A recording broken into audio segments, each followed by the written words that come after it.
E eu convido os irmãos então a que abram suas Bíblias no livro de Gênesis, no capítulo 26. Gênesis 26.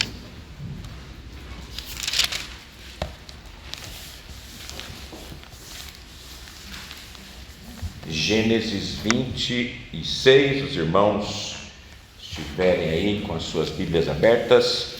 O Dir tem como pôr o texto na tela? Vamos fazer assim, irmãos, para que a gente tenha uma leitura mais participativa. É um texto um pouco longo, né? Não é um texto curto, são 30 e poucos versículos aqui, 35 versículos. Então vamos fazer assim, eu vou ler o versículo 1, e aí, para não ficar um esperando pelo outro, né, não ter aquela briga às vezes no momento de todo mundo ler junto, um começa a disputar quem lê, ou fica aquele silêncio, ninguém lê, aí a Rai lê, né, quando faz o silêncio, a Rai lê. Vamos começar então aqui com a Cíntia. Não, tem o Gleison ali, você consegue enxergar, Gleison? Senão vem para cá. Então eu leio 1, Gleison leu 2, a Cíntia leu 3, o Luiz leu 4, a Madal 5, o Newton 6, aí vem aqui para frente para a Andresa. Então vai ser assim, vai lá, volta aqui na frente, aí vai lá no fundo, termina com a Cristina lá no fundo, aí vem aqui para o Arilson, Jackson, tal, termina com o Odir lá no fundo. Eu acho que vai ter versículo para todo mundo. Se não tiver, a gente começa a ler de novo, só para todo mundo ler, tá bom? Então aí a gente segue aqui, porque aqui é a mesma versão, tá bom? Aí a gente lê tudo na NAA. Se você não tem a NAA em mãos aí, então acompanha pelo texto aqui na tela, que aí a gente lê a versão igual, tá bom? Então vou começar aqui, Gleison 2, Cíntia, os irmãos entenderam a ordem, tá bom? Então beleza, eu começo aqui. Sobreveio fome à terra, assim como tinha acontecido nos dias de Abraão. Então Isaque foi a Gerar encontrar-se com Abimeleque, rei dos filisteus. O Senhor apareceu a Isaque e lhe disse: não desça ao Egito, mas fique na terra que eu lhe indicar. Habite nela e serei com você e o abençoarei, porque a você e a sua descendência darei todas estas terras e confirmarei o juramento que fiz a Abraão, seu pai. Multiplicarei a sua descendência como as estrelas dos céus, e a ela darei todas essas terras. Na sua descendência serão benditas todas as nações da terra. Porque Abraão abençoou, obedeceu a minha palavra e guardou os meus mandamentos, os meus preceitos, os meus estatutos e as minhas leis. Isaque ficou em Gerar. Quando os homens daquele lugar perguntaram a respeito de sua mulher, ele disse: é minha irmã. Ele tinha medo de dizer: é minha mulher, porque pensava assim: os homens do lugar me matarão por causa de Rebeca, porque ela é muito bonita. Depois de Isaque havia permanecido ali por muito tempo, Abimeleque, rei dos filisteus, olhou por uma janela e viu que Isaque acariciava Rebeca, sua mulher. Então Abimeleque chamou a Isaque e disse: é evidente que ela é tua esposa. Como? Pois disseste: é minha irmã. Respondeu-lhe Isaque: porque eu dizia para que eu não morra por causa dela. Então Abimeleque disse: o que é isso que você fez conosco? Facilmente alguém do povo poderia ter se deitado com a sua mulher e você teria trazido culpa sobre nós. Então Abimeleque deu ordem ao povo que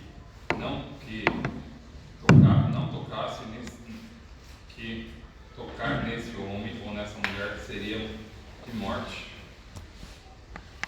Isaque semeou naquela terra e no mesmo ano recolheu 100 coroas, porque o Senhor o abençoava. Ele enriqueceu, continuou prosperando e ficou enriquecido. Tinha ovelhas e bois e grande número de servos, de maneira que os filisteus tinham inveja dele. E por isso ele criava todos os poços que os servos de seu pai haviam cavado nos dias de Abraão, enchendo-os de terra. Abimeleque disse a Isaque: saia da nossa terra, porque é muito mais poderoso do que nós. Então Isaac saiu dali e se acampou no vale de Gerar, onde ficou morando. Isaac tornou a abrir os espaços que haviam sido cavados nos dias de Abraão, seu pai, porque os filisteus os haviam entulhado depois da morte de Abraão, e lhes deu os mesmos nomes que o seu pai já lhes tinha dado. Os servos de Isaac cavaram no vale e acharam um poço de água nascente. Mas os pastores de Gerar entraram em conflito com os pastores de Isaac, dizendo: esta água é nossa. Por isso Isaac chamou o poço de Ezeque, porque entraram em conflito com ele. Então cavaram outro poço, e também por causa desse houve conflito. Por isso recebeu o nome de Sitim. Partindo dali, Isaac cavou ainda outro poço. E como por esse não houve conflito, deu-lhe o nome de Reobote. Ele disse: porque agora o Senhor abriu o espaço para nós, e vamos prosperar nesta terra. Dali Isaac foi para Berseba. Na mesma noite, o Senhor lhe apareceu e disse: eu sou o Deus de seu pai Abraão. Não tenha medo, porque eu estou com você. Eu o abençoarei e multiplicarei a sua descendência por amor de Abraão, meu servo. Vamos partir daqui. Sim, não tem briga. Vamos todo mundo ler junto todos os versos agora? Então Isaac levantou ali no altar e, tendo invocado o nome do Senhor, armou a sua tenda, e os servos de Isaac abriram ali um poço.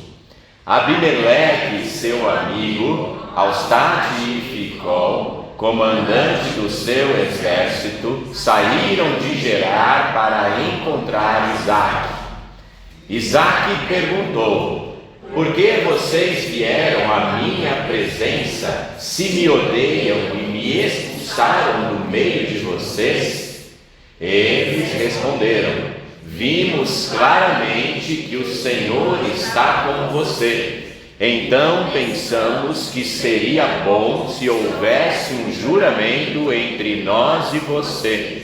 Queremos fazer uma aliança com você. Você jura que não nos fará mal, assim como nós também não fizemos nenhum mal a você, mas fizemos somente o bem e o deixamos ir em paz. Você é agora o abençoado do Senhor. Então Isaac lhes deu um banquete, e comeram e beberam. Levantando-se de madrugada, juraram de parte a parte. Isaac os despediu e eles se foram em paz. Nesse mesmo dia vieram os servos de Isaac e, dando-lhe notícia do poço que tinham cavado, lhe disseram: achamos água. Ao poço Isaac deu o nome de Seba. Por isso Berseba é o nome daquela cidade até o dia de hoje. Quando Esaú tinha 40 anos de idade, tomou por esposa Judite, filha de Beere, Eteu, e Basemate, filha de Elon, Eteu. Essas duas se tornaram amargura de espírito para Isaac e para Rebeca. Vamos orar? Pai querido, obrigado por essa leitura da Tua Palavra. Agora pedimos que o Espírito do Senhor nos conduza ao entendimento dela e que aquilo que for ensinado nessa noite possa, ó Deus, trazer a bênção para as nossas vidas, sejamos edificados pela Tua Palavra, ensinados pela Tua verdade, e que realmente nós possamos ser trabalhados pelo Teu Espírito por meio da verdade contida nesse texto. Em nome de Jesus, amém. Deus transforma crises em triunfo. Esse é o tema da nossa mensagem dessa noite. Deus transforma crises em triunfo. A crise está presente nas cortes, nos palácios, nos parlamentos, na indústria, no comércio, nas instituições, nas famílias, nas igrejas. Os desastres naturais provocados pelas secas, pelas enchentes, pelos maremotos, pelos terremotos, pelas pandemias, ou como essa última, deixaram marcas profundas, prejuízos incalculáveis e centenas de milhares de pessoas mortas. Ainda estamos calculando, ainda estamos nos recuperando disso. A terra prometida a Abraão e seus descendentes, que Deus disse que iria transbordar ou encher, de leite e mel, também era repetidamente assolada pela seca e pela fome. O texto apresentado fala de Isaac enfrentando uma fome que assolava a terra. E nesse tempo o Egito era o celeiro do mundo. Lá no Egito haviam terras férteis, irrigadas pelo Nilo, e era onde as pessoas buscavam refúgio nesses tempos de seca. Nós vimos isso acontecer com Abraão, ir para o Egito. Nós vimos nos dias de Jesus, José e Maria descerem para o Egito. Lá foi por causa da fuga, que eles estavam sendo ameaçados do beber ser morto, então eles desceram para o Egito e lá ficaram também para se cumprir a profecia de que do Egito chamei meu filho. Mas o Egito era o lugar onde as pessoas iam se refugiar. E é interessante, irmãos, que quando nós olhamos mais adiante nos textos bíblicos, quando a gente vê o povo de Israel, por exemplo, ir para o Egito e ficar lá no Egito por causa da fome que o mundo inteiro estava passando, e lá por causa de José, nós vamos chegar daqui a pouco em José, não vai demorar muito. Por causa de José tinha comida lá no Egito, e o povo de Israel foi para lá e lá ficou, e lá permaneceram e se tornaram depois escravos por mais de 400 anos, e depois retornaram. E é interessante que no caminho eles sentiram saudades do Egito. Mas o Egito se tornou, quando nós olhamos a literatura bíblica, o exemplo do lugar do pecado, o lugar do mal, o lugar que nós temos saudades da velha vida, que é assim que o Egito acabou se tornando. O Egito era esse local, o local onde tinha tudo para aquele momento. Mas Deus ordena a Isaac não descer ao Egito, mas permanecer na terra de Gerar. E Isaac obedece a Deus e permanece na terra de Gerar. E ali ele semeia no deserto. E o texto nos mostra que ele colhe 100 por 1. Ele cava poços e encontra água no deserto e se torna um homem rico. Ele lida com a inveja e com a intriga e precisa sair, mas sai em paz. E Deus o honra, fazendo com que seus inimigos o procurem para se reconciliarem com ele. Bruce Waltke diz que a cena registrada nessa passagem progride desde a existência precária até a segurança e riquezas, movendo-se da fome para um poço de abundância, do medo de violência da parte dos homens de Gerar para um pacto com eles, e do conflito para a paz. O texto, então, em apreço, nos ensina importantes princípios. E o primeiro princípio que a gente pode olhar aqui dos versos 1 a 6, e podemos destacar alguns fatos desses primeiros versos, é: siga a orientação de Deus em vez de fugir. E quais são os pontos ou o que podemos destacar, quais fatos podemos destacar nesses primeiros 6 versos? Em primeiro lugar, na crise, somos desafiados a lutar pela própria sobrevivência. A fome forçou Isaac a sair da terra semiárida do sul e oeste de Canaã para buscar pastagens ao longo da planície costeira a leste do mar Mediterrâneo. A crise medonha o cerca de todos os lados. Ele está enfrentando um problema real, grave e aparentemente insolúvel. a terra se transforma numa cova de morte em vez de um cenário de vida. Nesse tempo, capítulo 24, verso 62, ele devia habitar em Beer Lahai Roi, como nós podemos ver no capítulo 24, no verso 62. Agora ficou fechado bem, o que eu não consigo abrir. Bom, ora Isaac veio de Beer Lahai Roi, porque morava na terra do Negueb. Então era aqui que Isaac estava. Mas é interessante, irmãos, Isaac não ficou lamentando, Isaac não ficou reclamando, Isaac não ficou choramingando por causa da situação. Não, Isaac obedece, ele sai, ele se move, ele foi para a terra de Abimeleque, rei dos filisteus, em Gerar. Então, na crise, irmãos, que somos desafiados a lutar pela nossa própria sobrevivência, e quando nós estamos nesta luta, nós devemos ouvir a voz de Deus.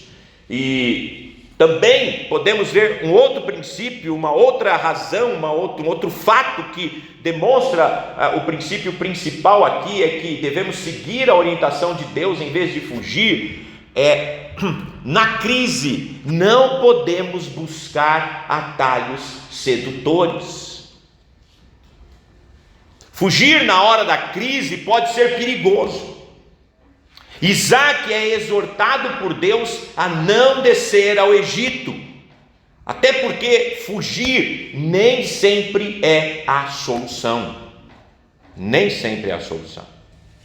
Abraão, seu pai, desceu ao Egito e lá quase perdeu a sua família. José, seu neto, mais tarde seria tentado no Egito pela mulher de Potifar. Elimeleque, em tempo de fome, saiu de Belém, casa do pão, e encontrou a doença e a morte em Moabe. Ruth, capítulo 1, versos de 1 a 5. Isaac foi tentado a descer ao Egito, lugar de fartura e riquezas fáceis. Muitas vezes, irmãos, queremos soluções fáceis, sem dor, mas Deus diz a ele: não desças ao Egito. Warren Wiersbe, citando aí, usando o que o Odir gosta de citar sempre, né? Estou copiando o Odir aqui. Ele diz que o lugar mais seguro do mundo é dentro da vontade de Deus, pois a vontade de Deus nunca nos conduz a um lugar em que sua graça deixe de prover o que necessitamos. A incredulidade pergunta: como posso sair dessa situação? Enquanto a pergunta da fé é: o que posso aprender com essa situação? Cuidado para não transigir com os valores de Deus na hora da crise. Cuidado para não tapar os ouvidos à voz de Deus na hora do aperto. É melhor desistir dos seus planos para seguir o projeto de Deus. Recusar a imediata abundância do Egito por bênçãos das mais invisíveis e remotas exigiu de Isaac a espécie de fé exaltada em Hebreus 11, 9 e 10. Comprovou que ele era um verdadeiro filho de Abraão. E como diz o Waltke, visto que o Egito é uma tradicional fonte de alimento, permanecer em Gerar é uma questão de fé. Isaac poderia descer ao Egito, ele poderia falar: não, lá é o lugar onde está a bênção de Deus, lá é o local onde tem fartura, lá é o lugar onde tem aquilo que deveria ter aqui, lá é a terra que está manando leite e mel. Aqui não, aqui eu estou passando fome, eu vou para o Egito. Mas Deus falou: não desças ao Egito, vá para Gerar, fique ali. E Isaac obedece. Isaac obedece. Isso é uma questão de fé, porque ele ainda ia permanecer no lugar aonde estava tendo crises e problemas. Fugir não é a solução. Pegar atalhos, irmãos, não é a solução.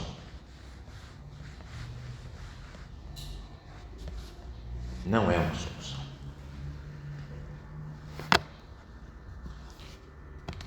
Tem uma história que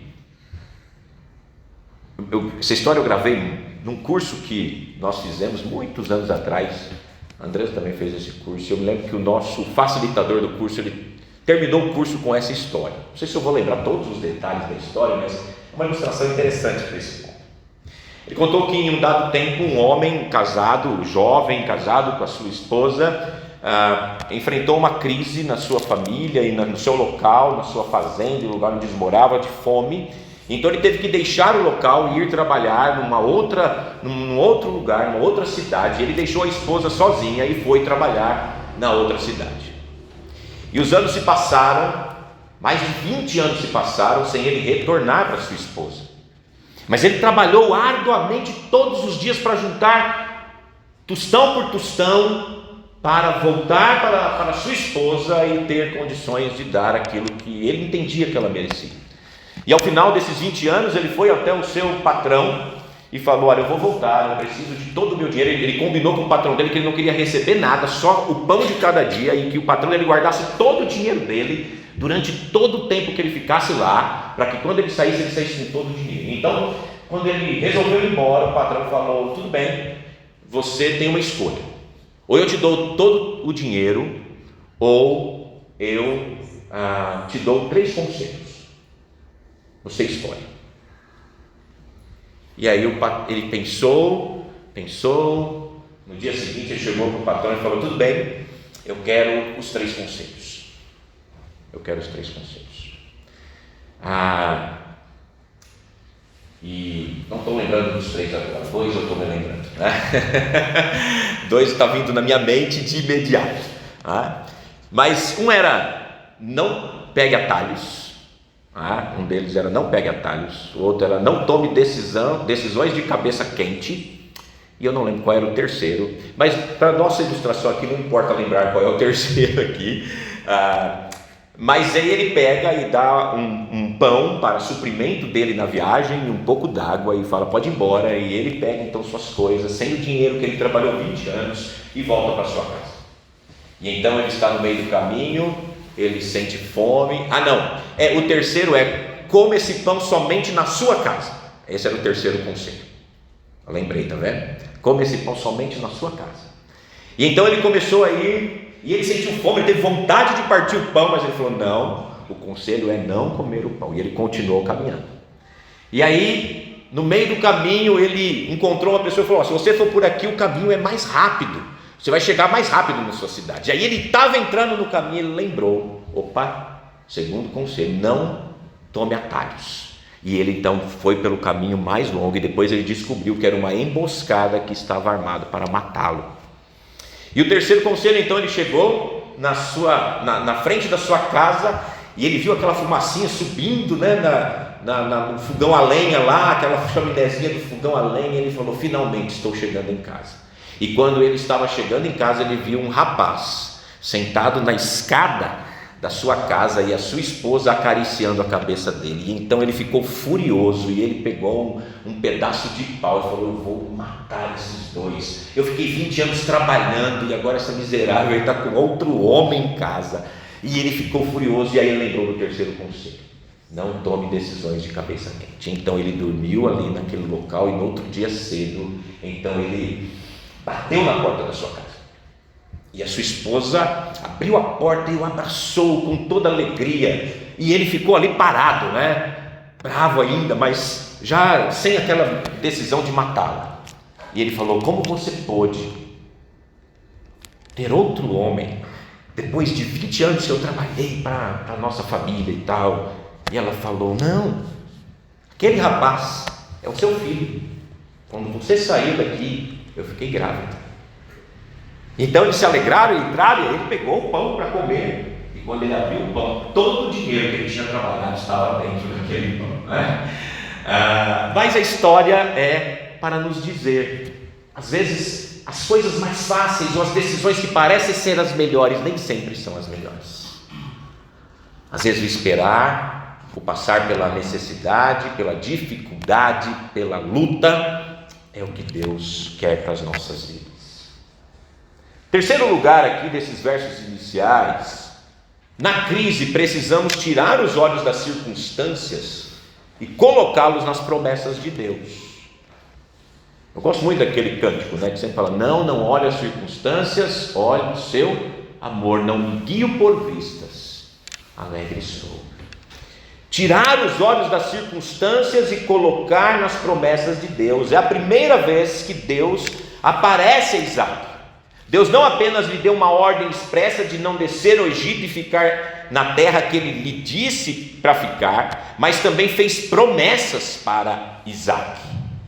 Braumer diz que a ordem para habitar significa morar temporariamente, diferente de morar definitivamente. A palavra habitar, ali do hebraico, tem a ideia de morar temporariamente, habitar temporariamente. Isaac era estrangeiro na terra de Gerar, isso é, morou temporariamente ali, sem os direitos dos nativos. Na crise, irmãos, é tempo de ser orientado pelas promessas de Deus, não pelos prognósticos pessimistas. Como eu citei aqui, passamos recentemente por essa pandemia. Quantos prognósticos dos mais pessimistas ouvimos? Quantas lutas, quanto medo passamos? Estava me lembrando essa semana lá no seminário conversando, e eu lembrava que eu ia uma vez por semana para o seminário, né? Eu ainda estava morando lá em Pirituba no começo da pandemia, e eu vinha uma vez por semana para o seminário, estava tendo aula, tudo fechado, e eu me lembro de pegar, foi o período que a Marginal era o lugar mais livre para andar de carro, né? Só tinha eu e mais uns 2 ou 3 passando de carro, nunca vi a Marginal daquele jeito. Eu fazia o que normalmente eu gastava 1h30, né, para chegar no seminário, por causa de trânsito e tudo, eu fazia em 40 minutos. Mas dava. Aí eu ficava ouvindo a Jovem Pan, né, as notícias, parecia que o Covid ia entrar dentro do carro, ia me pegar, e eu ia ficar ali estribuchando até morrer, né, porque era um negócio absurdo, o medo que era nos passado.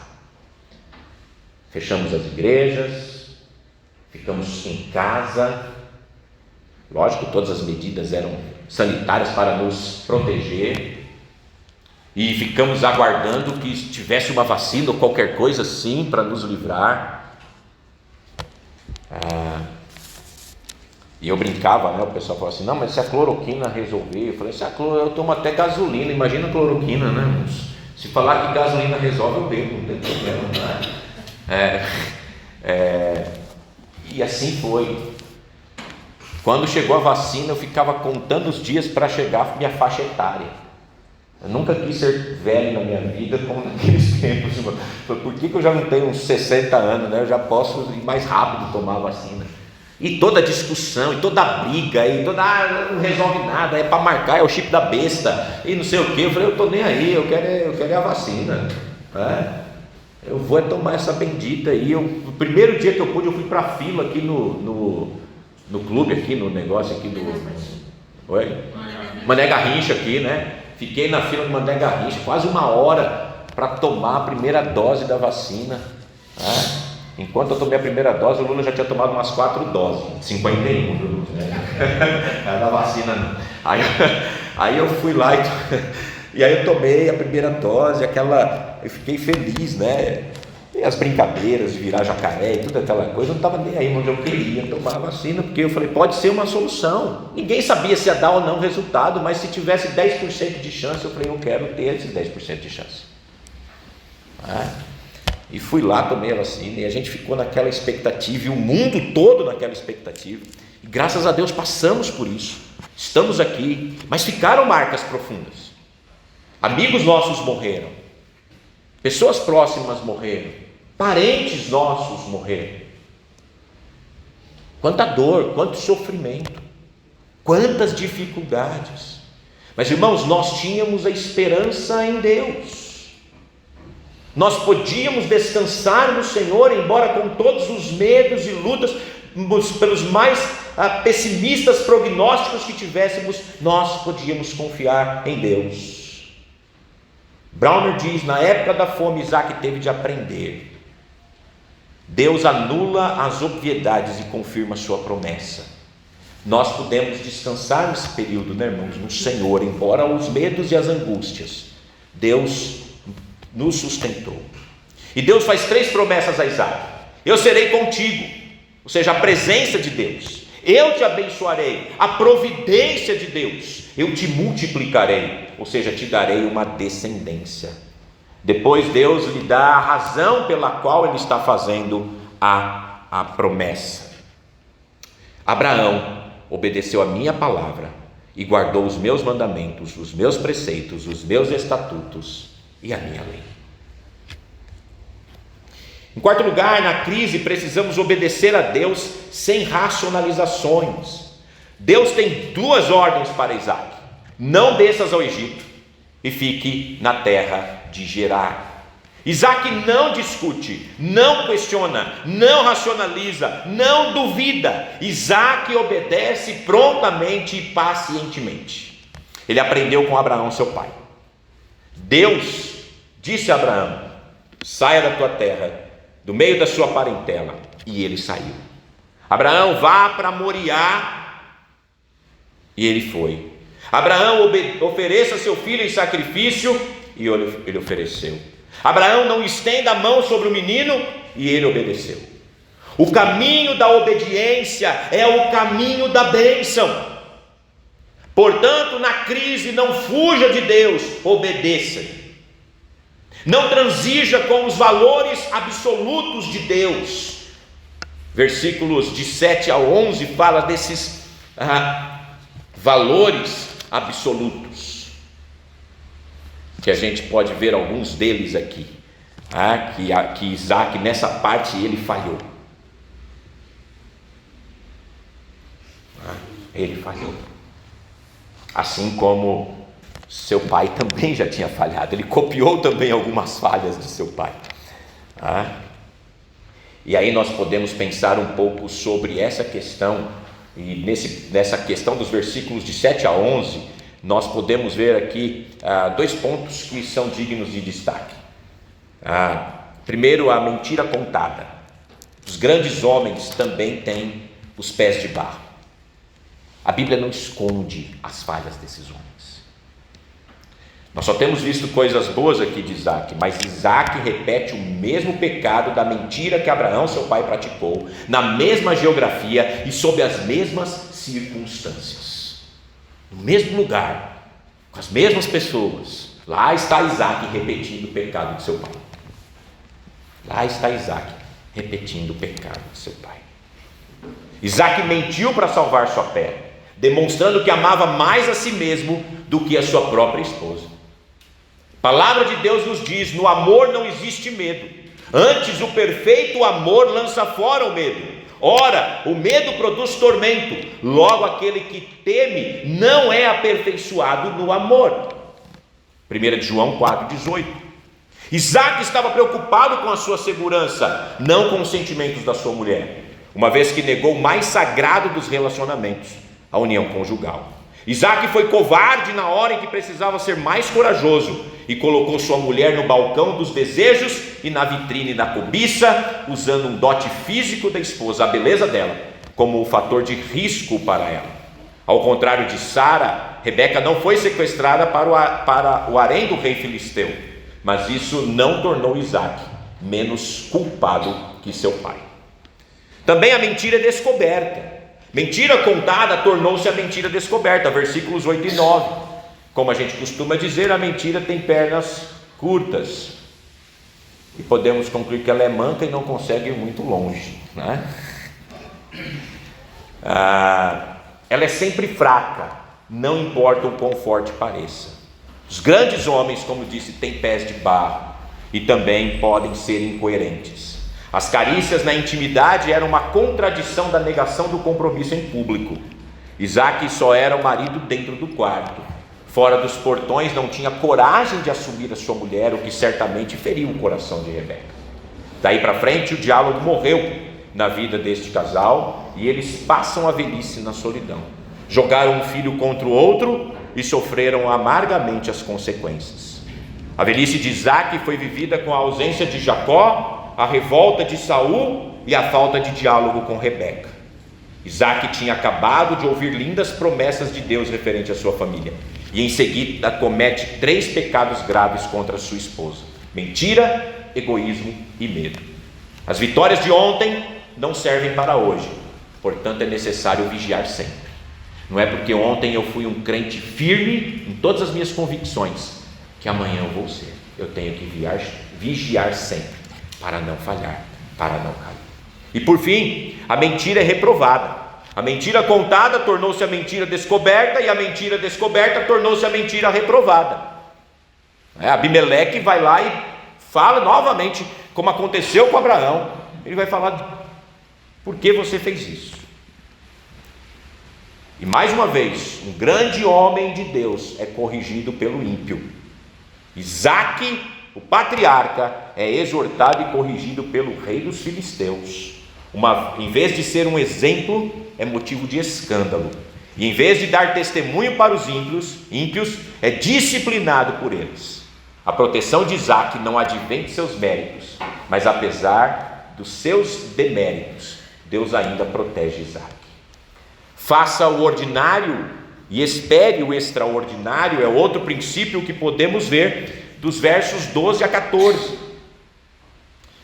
Isaque semeou na terra ordinariamente e fez uma colheita extraordinária. E neste aspecto destacamos mais uma vez 2 fatos. Em primeiro lugar, semeia na sua terra ordinariamente, versículo 12. Muitos podiam dizer: aqui não chove, aqui a terra é seca, aqui não tem água, não vai dar certo. Outros já tentaram e fracassaram. Não tem jeito, Isaque, jamais vamos sair dessa crise. Isaque recusou-se a aceitar passivamente a decretação do fracasso, desafiou o tempo, as provisões, os prognósticos, a lógica. Semeou Isaque naquela terra, diz versículo 12. Na nossa vida, irmãos, muitas vezes nós temos que ir contra tudo aquilo que o mundo ou que as coisas parecem dizer, e ao invés de reclamarmos, devemos semear na terra, semear no casamento, semear nos nossos filhos, semear no nosso trabalho, semear na nossa igreja. Não importa se hoje o cenário é de um deserto, não importa se o cenário parece difícil, não importa quantos problemas possamos estar enfrentando. Podemos lembrar de Jesus dizendo aos discípulos naquela pesca maravilhosa: lance as suas redes no mar. Os discípulos tinham passado a noite inteira tentando pescar e não tinham pegado nada. E Pedro diz: mas por causa do que você está falando, por causa do que o Senhor está falando, eu vou lançar as redes. E ele lançou as redes, e eles quase não conseguiam puxar os peixes, de tanto peixe que veio. Ou como diz Provérbios: lança o seu pão sobre as águas, e no seu tempo você vai recolher. Ande pela fé. Faça o normal, faça o comum, siga, não pare, não reclame, apenas faça. E espere a colheita extraordinária de Deus. Isaque colheu, não porque a terra era fértil, ou porque ele tinha as melhores técnicas da agricultura, mas porque o Senhor o abençoava. O texto diz: enriqueceu-se o homem, prosperou, ficou riquíssimo, possuía ovelhas e bois e grande número de servos. Isaque tornou-se um grande empresário da área rural. A razão? O Senhor o abençoava. A intervenção sobrenatural de Deus não anula a ação natural do homem. Isaque experimentou o milagre de Deus na crise, mas ele não prosperou na passividade, pois cavou poços, plantou, investiu, trabalhou. Resumindo, ele empreendeu. Às vezes, irmãos, ficamos preocupados com as crises. Crise financeira, crise do governo, crise não sei aonde. Quando nós lemos jornais, o dólar aumenta, não sei o que, as bolsas desvalorizando, e a gente fica, estamos num tempo difícil, é crise, o mercado tudo está caro, a gasolina aumentando, e por aí vai, e a gente fica preocupado, e aquela coisa. Irmãos, é hora de parar de falarmos em crise e arregaçarmos as mangas. É hora de parar de reclamar e começar a trabalhar com afinco. Às vezes olhamos para a igreja e falamos: a igreja não cresce, as coisas não acontecem. Ao invés de reclamar, devemos trabalhar. Devemos trabalhar. Ao invés de olhar e ficar incomodado somente com as coisas que acontecem. Não, vamos trabalhar, fazer, não esperar somente de 1, 2 ou 3 irmãos, mas a igreja tem que trabalhar pelo seu próprio bem. Não é esperar somente por um ou por outro, mas faça, saia do seu lugar de comodismo. Há uma profunda conexão entre a diligência humana e a bênção de Deus, entre o trabalho e a prosperidade.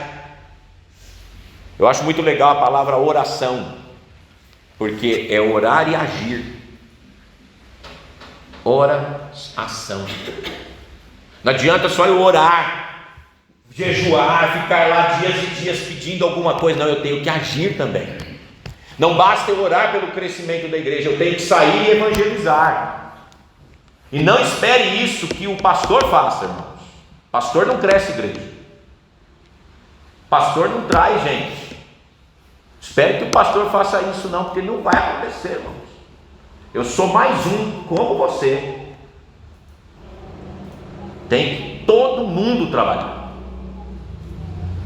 Se queremos ver a bênção de Deus, não é somente orar, é agir, é trabalhar. Todos trabalhar. Acabei de lembrar de um hino, né? Vamos batalhar, né? A gente ia falar isso, juntos pelejar, todos guerrear, vamos já. Vai ter problemas? Vai. Olha o que Isaac enfrentou. Isaac enfrentou a inveja dos filisteus, a rejeição e a suspeição de Abimeleque, a contenda dos pastores de Gerar.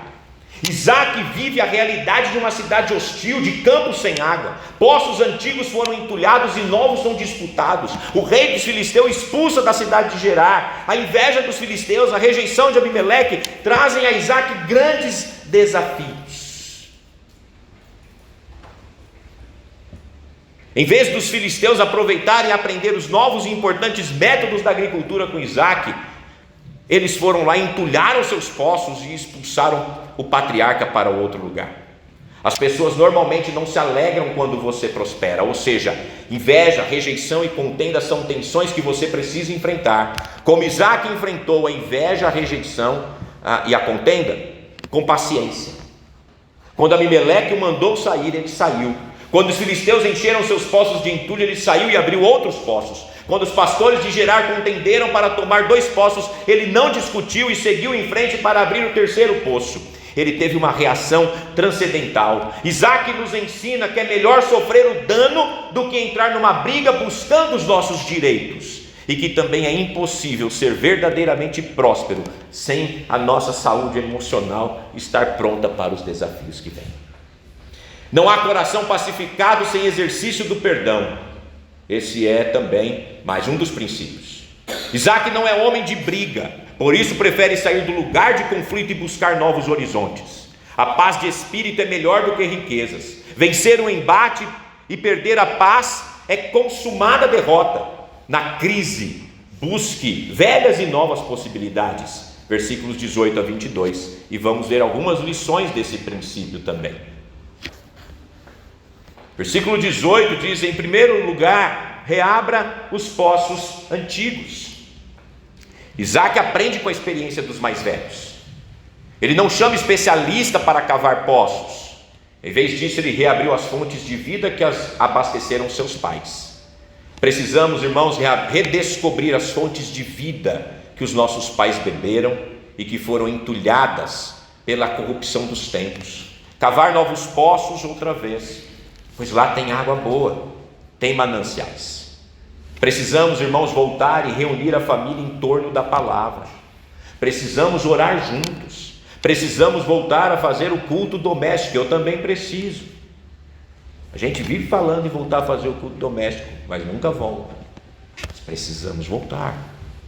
Eu estou me dando bronca do culto em mim mesmo, né, hoje. Eu acho muito legal quando o Marcos fala que ele e a Valdete todo dia, é isso mesmo, né, Marcos? Tem os nomes lá das pessoas, tem os pedidos de oração e eles juntos oram por cada um desses pedidos. Mais ou menos isso, né, que você já falou. Se eu tiver errado, pode falar, não é isso. É uma prática saudável. Quando o pastor Henrico esteve aqui, ele falou que ele tem uma lista, né, que ele coloca lá os pedidos, e cada dia ele tem um grupo de pessoas pelos quais ele ora. Isso é uma prática saudável. Precisamos, irmãos, retomar essas coisas. Precisamos voltar às antigas veredas, em vez de ficar flertando com as novidades do modernismo teológico. Não estamos precisando de novidades. Não precisamos de correr atrás de cisternas rotas, como diz Jeremias. Precisamos do antigo evangelho. E mais uma vez citando Warren Wiersbe, obrigado Odir por ter me dado os livros dele, está me ajudando e servindo para os estudos também. Nessa mesma linha de pensamento ele escreve: a igreja vive buscando alguma coisa nova, quando na verdade tudo o que precisamos é cavar novamente os antigos poços de vida espiritual que têm sustentado o povo de Deus desde o começo. A palavra de Deus, a oração, a adoração, a fé, o poder do Espírito, o sacrifício e o serviço. Poços que permitimos que o inimigo tapasse. Sempre houve um reavivamento espiritual de poder na história da igreja.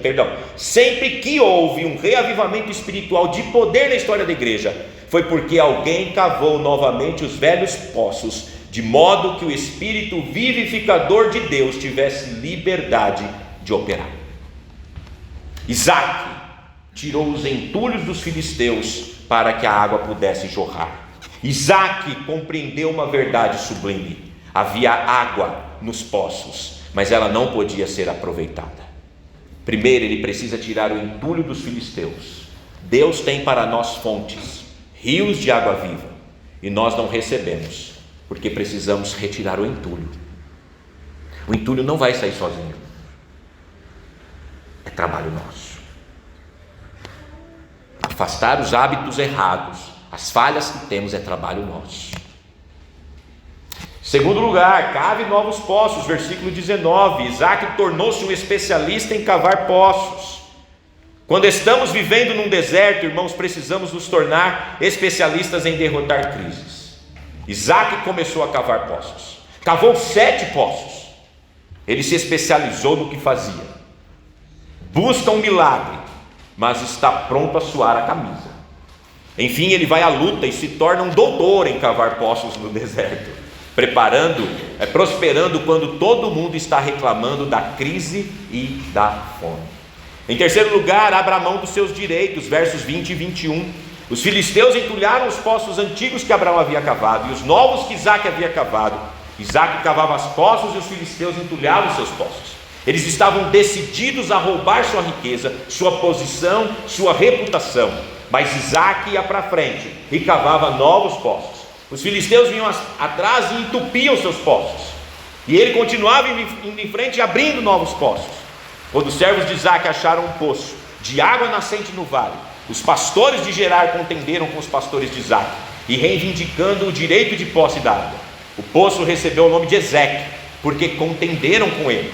Ezeque significa o poço do conflito, ou o negócio conflituoso.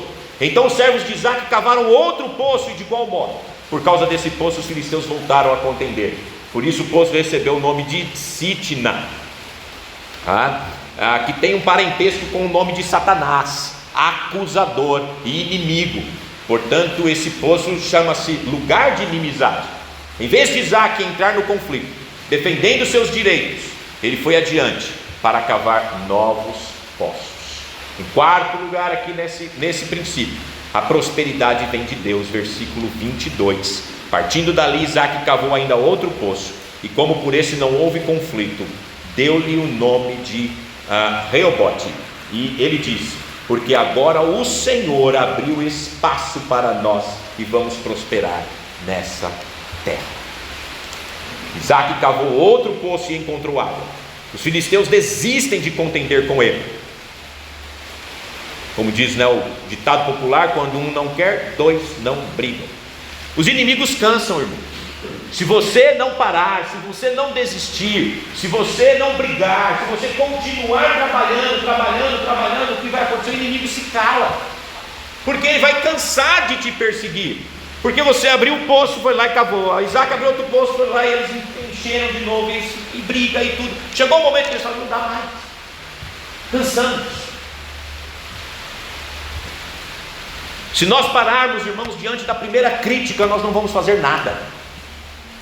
Se nós pararmos diante da primeira dificuldade, nós não vamos fazer nada. Se nós desistirmos quando vêm as lutas, nós não vamos seguir adiante.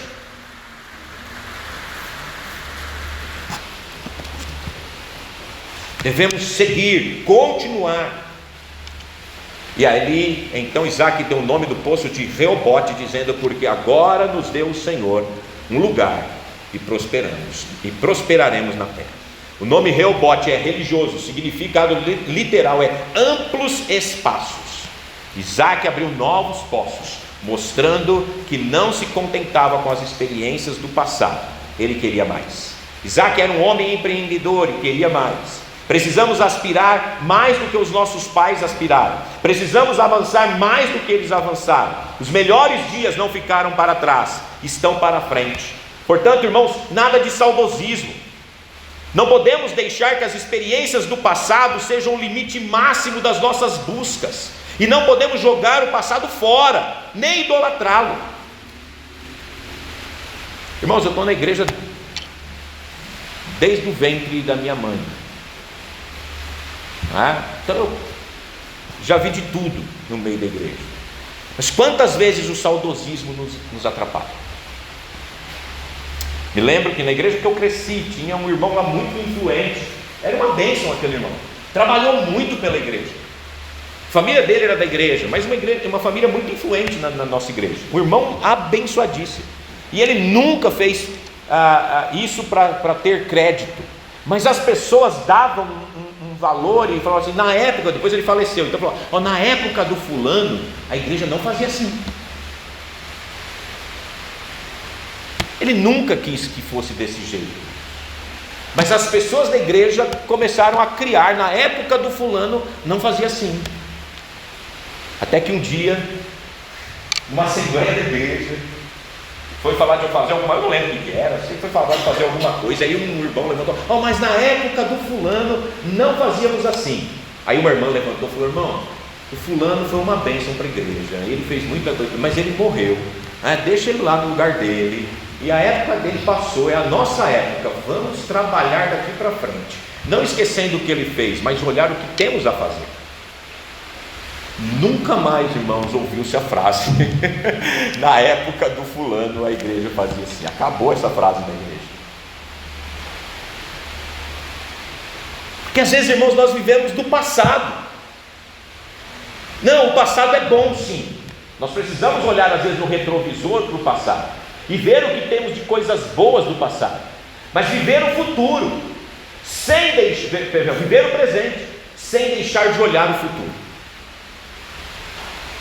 Às vezes nós vivemos só no passado ou só no futuro, almejando o que vai acontecer ou lembrando do que aconteceu, e esquecemos de viver o tempo que nós somos chamados a viver, que é o tempo de hoje, que é o agora, é esse o momento. E se Deus te colocou aqui para esse momento, é para esse tempo, é para esse momento que fomos chamados para fazer a diferença aqui no Piraporinho.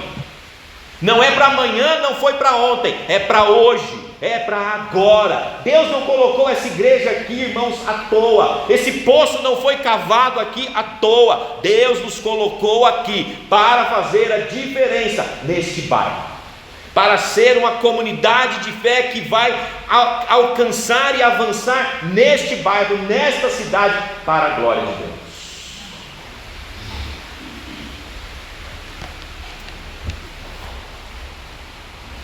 Isaac saiu da terra dos filisteus para o vale de Gerar, depois foi para Reobote e então para Berseba. Mas aonde vai ele cava poços, pois quer água no deserto. Berseba antes era um deserto, mas agora é uma cidade, porque Isaac achou água. Não idolatre o passado, faça novos investimentos para o futuro. Isaac não ficou limitado a reabrir os poços antigos, em vez disso ele abriu novos poços. Nós somos uma igreja histórica, irmãos, mas não vivemos só de história. Nossas raízes estão no passado, mas os nossos olhos estão no futuro. Somos gratos a Deus pelo passado, mas precisamos fazer novos avanços para o futuro. E o melhor de ontem deve ser a medida mínima para o melhor do amanhã. Na crise, é tempo de levantar alicerces, e eu já estou caminhando para o fim, irmãos. Eu pensei que ia ser mais rápido, eu achei que eu ia pregar 40 minutos hoje, irmãos, de verdade, estou quase 1 hora já, estou igual hoje. Eu falei assim, está curtinho, tem pouco texto aqui, vai dar uns 40 minutos essa pregação hoje. Ele vai acabar o culto mais cedo hoje. Não vai, desculpa.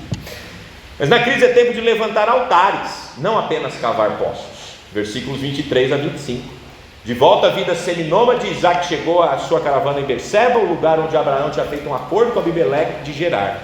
Em Berseba, Deus apareceu pela segunda vez a Isaac, renovando suas promessas por amor a Abraão. E Isaac responde a Deus, levantando ali um altar para invocar o nome do Senhor.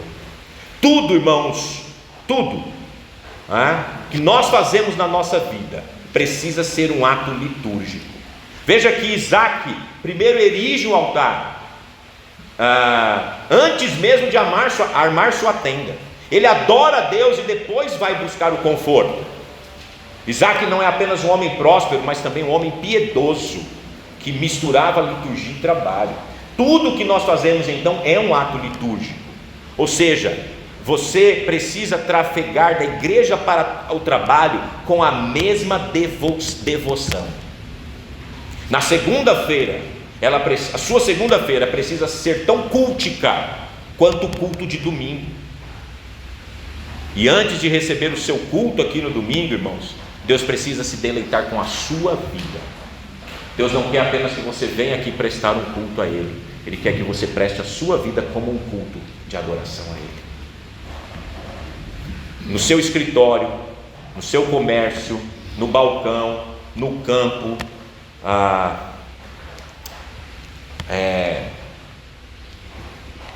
se você não levanta altares a Deus, seu culto na igreja é vazio. George Livingston lança luz sobre essa passagem quando diz que nos versículos 24 e 25 identificamos alguns elementos da felicidade humana. Primeiro ele diz adoração, levantou ali um altar. Vida familiar, armou sua tenda. Segurança financeira, os servos de Isaac abriram ali um poço. Presença de Deus, não temas porque eu sou contigo. A bênção de Deus, a abençoar-te-ei. A promessa de Deus, multiplicarei a sua descendência. Na crise é tempo de ver aqueles que lutaram contra você, reconciliando-se com você. Esse é o último princípio. O reaparecimento dos nomes de Abimeleque e Ficol, depois de um longo intervalo, pode significar que eram nomes oficiais. A comitiva que vai a Berseba é composta de Abimeleque, Alstat e Ficol. Alstat significa confidente, amigo. Aqui não se trata de um relacionamento pessoal, mas oficial. Alzat era o conselheiro pessoal de Abimeleque. Ficol era o comandante do seu exército. Ficol pode ser traduzido por porta-voz de todos. O título foi dado aos comandantes do exército em Gerar. Então Alzat e Ficol não são nomes próprios, assim como Abimeleque é um título dos reis de Gerar. Então não são os mesmos quando Abraão foi, são personagens já diferentes, que recebem os mesmos nomes, porque são títulos, como César ou como outros títulos também. Os filisteus procuraram Isaac para se reconciliarem com ele e reconhecer que ele era abençoado pelo Senhor. A situação tinha mudado desde a expulsão de Isaac, mas agora Abimeleque queria se proteger contra a imprevisibilidade de um homem abençoado pelo Deus Todo-Poderoso, e por isso ele parte para um acordo de paz com Isaac. É a primeira vez que a história dos patriarcas registra um acordo de paz formal. Quando entregamos nossas causas, irmãos, nas mãos de Deus, não precisamos nos defender, pois Deus nos defende. Quando cuidamos da nossa piedade, Deus cuida da nossa reputação. Quando você teme a Deus, Ele reconcilia com você os seus inimigos. Abimeleque o expulsa, mas agora o procura, pede perdão e reconhece que ele é o abençoado do Senhor. E Isaac o perdoa e firma com ele uma aliança, oferecendo um grande banquete, o qual era um meio geralmente aceito para consolidar uma aliança. O clímax desse tratado de paz foi a descoberta feliz de água num poço recentemente escavado. Fato que deu ensejo para Isaque ratificar o nome que Abraão dera àquele lugar, Berseba, ou seja, poço do juramento. E terminando aqui, irmãos, as vitórias fora dos portões nem sempre nos livram das tristezas dentro da família. Os versículos 34 e 35 é uma nota triste que termina esse texto. Isaque estava em paz com seus vizinhos, mas seu lar encontrava-se em pé de guerra. Esaú, o filho profano, aos 40 anos de idade, desligou-se conscientemente de seus pais, agiu deliberadamente contra eles e casou-se com 2 mulheres pagãs que deram muita tristeza a Isaque e Rebeca, exatamente no ano em que Isaque comemorava seu centenário de vida. As mulheres de Esaú chamavam-se Judite e Bezemate. Mais tarde, só para provocar os pais, ele se casou com uma terceira mulher pagã. A decisão de Esaú, contrária à tradição de sua família, levou-o a separar-se conscientemente da casa de Abraão e das bênçãos espirituais da família. As mulheres de Esaú opuseram-se rebeldemente a Isaque e Rebeca, trazendo-lhe grande amargura na alma. Tendo em vista a vida pecaminosa que Esaú levava, é de se perguntar por que Isaque desejava dar-lhe a bênção patriarcal 31 anos depois, que é o texto que nós vamos ver na semana que vem. Mas certamente, irmãos, seus sentidos e apetitos físicos sobrepujaram o discernimento espiritual. Derek Kidner diz que nessa informação há mais coisa do que os olhos podem ver, pois acentua a loucura de Isaque ao favorecer Esaú com a chefia da família e prepara o terreno para o envio de Jacó a seus primos de Padã Arã. Esaú casou-se com 40 anos. 37 anos depois é que Jacó saiu de casa, ou seja, aos 77 anos, ao trair seu irmão e enganar seu pai. O fim do texto mostra como às vezes nem tudo vai caminhar como nós queremos. Isaque era um grande homem de Deus, abençoado por Deus em muitas coisas, mas haviam problemas dentro do seu lar, e talvez ele tenha tido dificuldade para lidar com eles. Enquanto um favorecia um filho, a mãe favorecia um, o pai favorecia outro. Havia uma clara luta dentro daquele lar. Mas isso é tema para a próxima pregação. Voltando para aquilo que falamos hoje, é tempo de nós nos prepararmos para, no meio das crises ou das dificuldades, para em tempos de liberalismo teológico e de pessoas que não se preocupam com a verdade ou com a palavra de Deus. É tempo de nós, como igreja, olharmos para a frente, olharmos para o futuro e saber que Deus tem grandes coisas para nós. E vamos seguir nessa senda, nessa luta. Com a bênção de Deus, com certeza, somos mais que vencedores, por meio daquele que nos amou. Amém?